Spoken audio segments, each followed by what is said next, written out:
Welcome to How to Cook Pasta. Step number 1.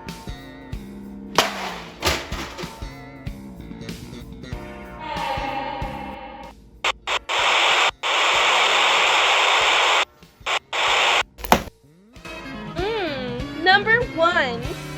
Egg! You can find your egg anywhere. Number 2. Time to acquire your liquid. Number 3.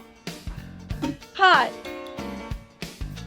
Combine your liquid and pot.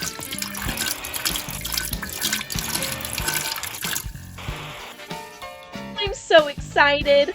Turn on the oven top.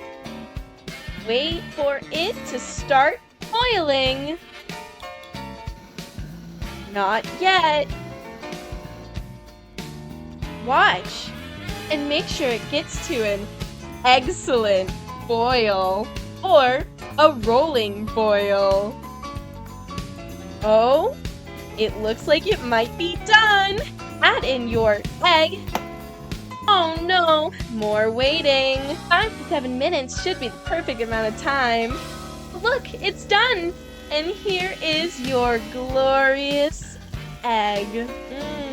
Look at that. Now it's time to chill. Throw your egg into the water. And now your egg is ready. I love a soft-boiled egg. Yummy!